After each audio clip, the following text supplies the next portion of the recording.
আমন্ত্রণ দীপ্ত সংবাদে। আপনাদের সাথে আছি আমি নুজহাত রাহানুমা। ইরানের বিরুদ্ধে চলমান সামরিক অভিযান সর্বোচ্চ 4 সপ্তাহ স্থায়ী হতে পারে বলে জানিয়েছেন যুক্তরাষ্ট্রের প্রেসিডেন্ট ডোনাল্ড ট্রাম্প।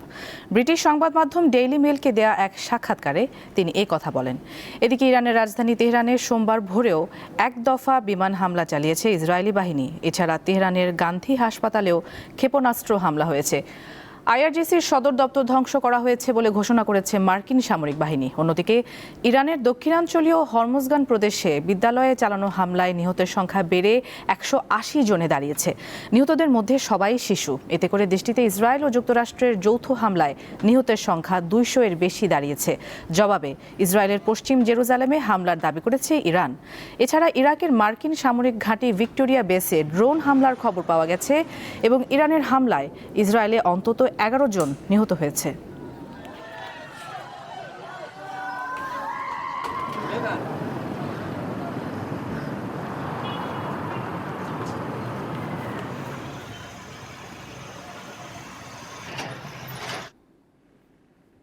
কে হচ্ছেন ইরানের পরবর্তী সর্বোচ্চ নেতা? যুদ্ধের মধ্যেও চলছে এই আলোচনা। এর মধ্যে আছেন আয়াতুল্লাহ আলী খামেনির দ্বিতীয় ছেলে মুস্তফা খামেনি এবং অ্যাসেম্বলি অফ এক্সপার্টসের deputy chairman Ali Reza Arafi. এছাড়া আলোচনায় আছেন কয়েকজন কট্টরপন্থী আলেম।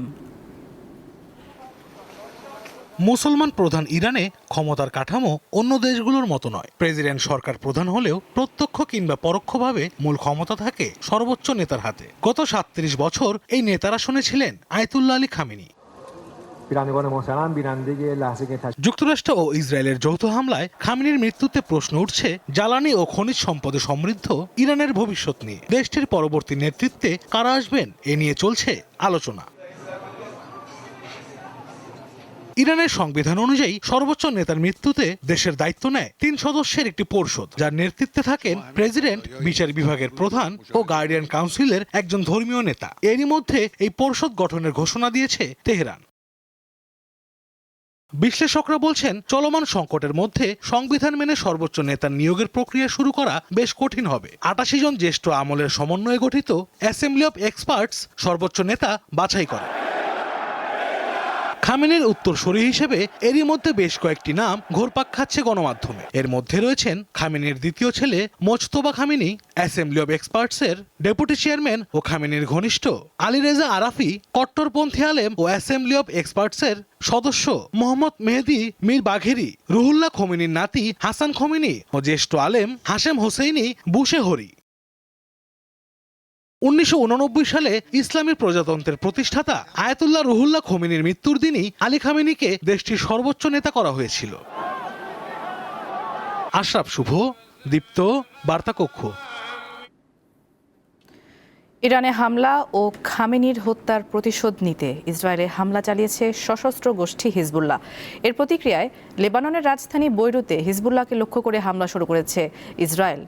স্থানীয় সময় সোমবার ভোরে ইসরায়েলের হাইফা শহরের একটি সামরিক ঘাঁটিতে হামলার দাবি করেছে লেবাননের সশস্ত্র গোষ্ঠী হিজবুল্লাহ। লেবানন ও তার জনগণকে রক্ষা এবং ইসরায়েলি আগ্রাসনের জবাব দিতে এই হামলা চালানো হয়েছে বলে এক বিবৃতিতে জানিয়েছে গোষ্ঠীটি। এদিকে হিজবুল্লাহর হামলার জবাবে লেবাননকে লক্ষ্যবস্তু করে হামলা চালাচ্ছে ইসরায়েল। সোমবার সকাল থেকে রাজধানী বৈরুত সহ দেশটির বিভিন্ন অঞ্চল ইসরায়েলি হামলায় বিপর্যস্ত হয়ে পড়ে।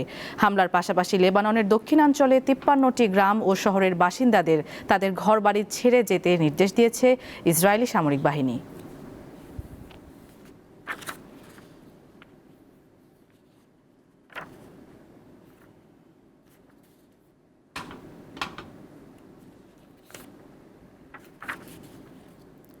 রাশিয়া ইউক্রেন যুদ্ধের ধকল এখনও কাটিয়ে উঠতে পারেনি বিশ্ব। তার মধ্যে শুরু হয়েছে ইরান, ইসরায়েল ও যুক্তরাষ্ট্রের লড়াই। এই যুদ্ধ দীর্ঘস্থায়ী হলে দেশের সামষ্টিক অর্থনীতি এবং স্থিতিশীলতার উপর প্রভাব পড়তে পারে। আর তাই চ্যালেঞ্জ মোকাবিলার জন্য নতুন সরকারকে এখন থেকেই পদক্ষেপ নেওয়ার আহ্বান বিশেষজ্ঞদের। করোনা মহামারী ও রাশিয়া ইউক্রেন যুদ্ধের কারণে ইতিমধ্যেই অর্থনৈতিক সংকটের মধ্যে দিয়ে যাচ্ছে বাংলাদেশ। এই অবস্থায় উপসাগরীয় অঞ্চলে যুদ্ধের কারণে দেশের অর্থনীতিতে আরও বেশি নেতিবাচক প্রভাবের শঙ্কা দেখা দিয়েছে। অর্থনীতিবিদরা বলছেন, ইরান ও ইসরায়েলের সাথে বাংলাদেশের সরাসরি অর্থনৈতিক সম্পর্ক খুব বেশি নেই। তবে এই যুদ্ধ দীর্ঘস্থায়ী হলে দেশের সামষ্টিক অর্থনৈতিক স্থিতিশীলতার উপর প্রভাব পড়তে পারে। বাংলাদেশের জ্বালানি উপকরণের প্রায় ৮০% আমদানি হয় হরমুজ প্রণালী দিয়ে। এটি বন্ধ বা সীমিত হলে দেশে জ্বালানি আমদানি ব্যয় কয়েক গুণ বেড়ে যাবে, এমনকি ব্যাপক জ্বালানি সংকট দেখা দিতে পারে। মধ্যপ্রাচ্যের দেশগুলোই বাংলাদেশের প্রধান শ্রমবাজার। সুতরাং দীর্ঘমেয়াদী যুদ্ধ পরিস্থিতি সেখানে শ্রমবাজারে সংকট তৈরির পাশাপাশি নতুন শ্রমিক নিয়োগে অনাগ্রহ সৃষ্টি করতে পারে বলে জানিয়েছেন বিশেষজ্ঞরা। জ্বালানি তেলের দাম বাড়লে পণ্যের দামও বাড়ে, জাহাজের খরচ বেড়ে যায়, ইন্স্যুরেন্স খরচ বেড়ে যায়, জাহাজগুলো ওইদিকে যেতে চায় না। ফলে অনেকগুলো প্রতিক্রিয়া ঘটবে অর্থনীতিতে নেতিবাচক।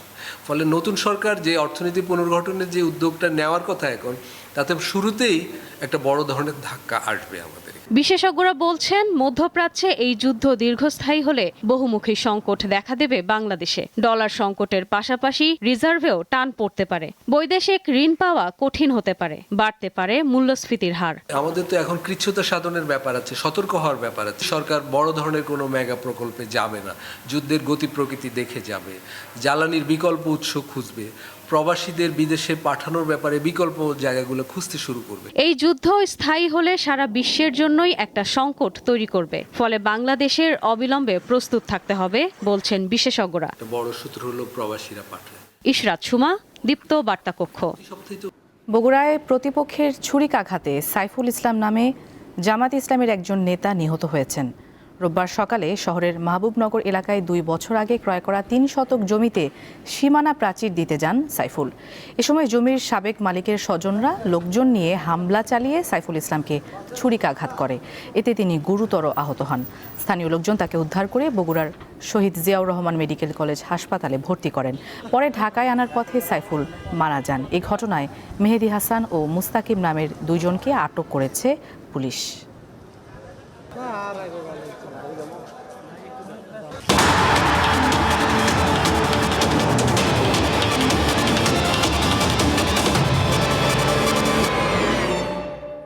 খেলার খবর। নারী এশিয়ান কাপে বি গ্রুপে নিজেদের প্রথম ম্যাচে আগামীকাল দুপুর 2টায় চীনের মুখোমুখি হবে বাংলাদেশ। প্রথমবারের মতো টুর্নামেন্ট খেলতে আসা আফিদাদের লক্ষ্য শক্তিশালী প্রতিপক্ষের বিরুদ্ধে ভালো খেলা। সাফের রানীরা এখন এশিয়ার শ্রেষ্ঠত্বের মঞ্চে।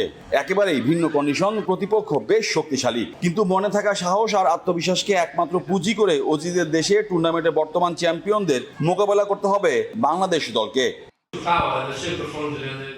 প্রত্যাশা অনেক, সেই সাথে বাস্তবতাও বুঝতে হবে। শক্তিশালী প্রতিপক্ষের সাথে 90 মিনিট খেলতে হবে। মেয়েদের শুধু একটা কথাই বলেছি, মনোবল হারানো যাবে না। গেল আসরে শিরোপা জয়ের পাশাপাশি আরো 8 বার টুর্নামেন্টে ট্রফি জিতেছে চীন। তাতেই আজ করা যায় কতটা শক্তিশালী দলটি। তাই বলে বাংলাদেশকে হালকাভাবে নিচ্ছে না চীনারা। স্পষ্ট ভাষায় কোচ জানান, বেশ চাপে রয়েছেন তারা। আমরা বর্তমান চ্যাম্পিয়ন, প্রথম ম্যাচটাই খেলবো বাংলাদেশের সাথে। এটাই আমাদের জন্য চাপের বিষয়। ওদের খেলা দেখেছি, দারুণ ফুটবলার আছে। আমি মনে করি না তাদের কোনো বাড়তি চাপ আছে। ফিফা র্যাঙ্কিং এ চীনের অবস্থান 17 আর বাংলাদেশ আছে 112 নম্বরে। মাঠের ফলাফলও পার্থক্যটা যে চোখে পড়বে তা সবারই জানা। প্রতিপক্ষ বিবেচনায় এশিয়ান কাপের প্রতিটি ম্যাচই বাংলাদেশের জন্য অগ্নি পরীক্ষা, তা বেশ ভালো করে জানা আফিদাদের। হাল ছাড়তে রাজি নয় তারা খুব ভালো করে জানেন তাদের নিয়ে কোটি বাঙালি রয়েছে আকাশচুম্বী প্রত্যাশা। Mohammad Hasib, Deepto sports, comeback stadium, Sydney, Australia. দর্শক, এই ছিল এখনকার মতো। আমাদের পরবর্তী আয়োজন বেলা 12টায় দীপ্ত সংবাদ দেখার আমন্ত্রণ। এছাড়া আরও তথ্যের জন্য চোখ রাখুন দীপ্তর ডিজিটাল প্ল্যাটফর্মগুলোতে। ধন্যবাদ সবাইকে।